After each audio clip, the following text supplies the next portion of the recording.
Let's go ahead and go to the next slide. The last part of this proposal is the collective bargaining. And when I talked about this, or when I thought about this, I almost wrote just silly, silly, silly on here. Because in reality, ladies and gentlemen, there is no educational purpose for this particular proposal. And in fact, Mrs. Otter said the same thing.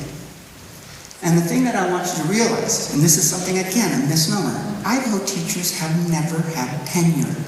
I will talk about that. And finally, and I use the word big brother, maybe I shouldn't have. Maybe I should have just said the state.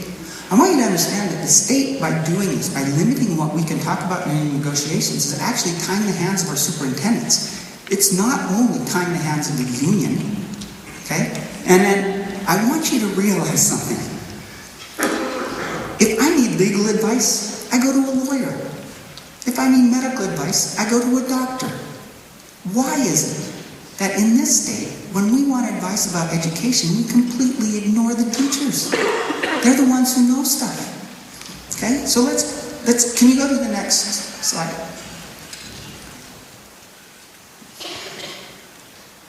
Maybe? Lori Otter said exactly this last week about this particular proposal.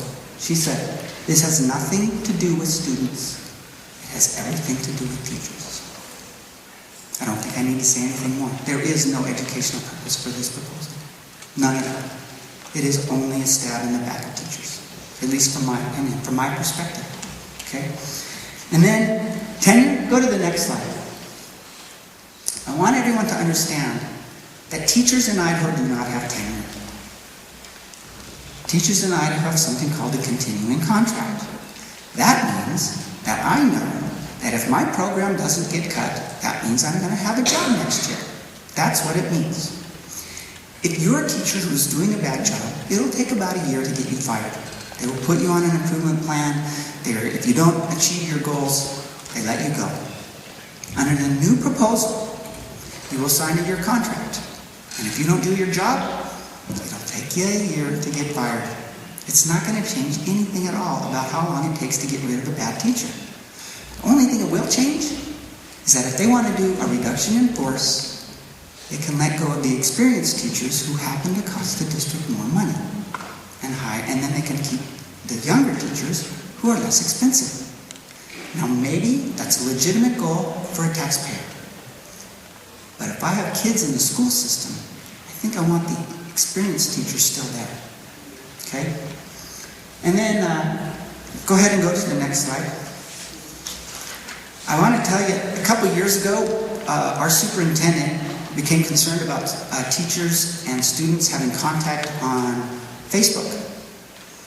And so, because he thought there may be some inappropriate contact, right? So he wrote a proposal that he brought into negotiations, and it said, students and teachers will have absolutely no contact using Facebook. Well, he didn't realize that there are some teachers in the district who are actually using Facebook as an educational tool. Their class has a Facebook account. They post assignments on there. They post when they're having a drama practice on their Facebook page, and they use it to communicate with teachers. So we pointed this out to him. We said, look, Facebook is being used. And he said, oh, okay, well, let's change that. Let's write a proposal that actually work. And in negotiations, we did that. Under the current law that they have just passed, it would have been illegal for us to have that conversation. To me, that's silly. A good superintendent wants input from their teachers about curriculum, about professional development. How do you want to find out what people want to learn? How do you want? Teachers need experience. I mean, to me, this is just, it's silliness. Okay, and then finally, go ahead and go to the next slide.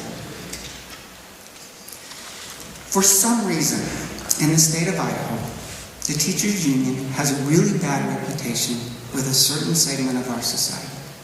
And I don't quite understand why. If you want to have a very successful education system, you want a very professional group of people being your teachers. The most successful state in the nation, educationally, is Massachusetts. They are the best school system in the country. They also have the highest percent of teachers who belong to the NEA. The state in the nation with the worst educational system is Mississippi. And guess what state in the nation has the fewest numbers of teachers in the teachers union? I don't believe that that is a coincidence. As a state, I do not believe we should be trying to discourage teachers from joining the union.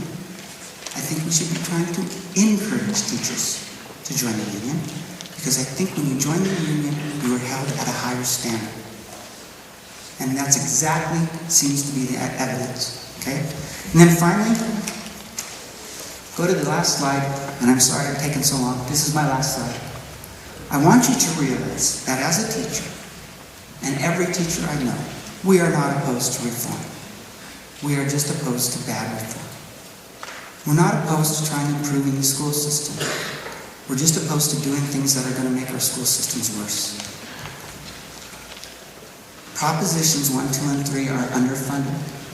They are not supported by any research. Some of them have absolutely no educational purpose at all. And I strongly encourage you to vote no.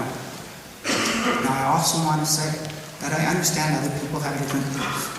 So I would like to take questions, and I want you to realize if you disagree with things I've said, please share them with us. I think the best thing that we can do is talk about this in a civilized manner. And as I said at the beginning, I strongly encourage you to get more information, because I truly believe the more that you know about these proposals, the better informed you'll be about your vote, and you are more logically to vote no for these. So thank you very much.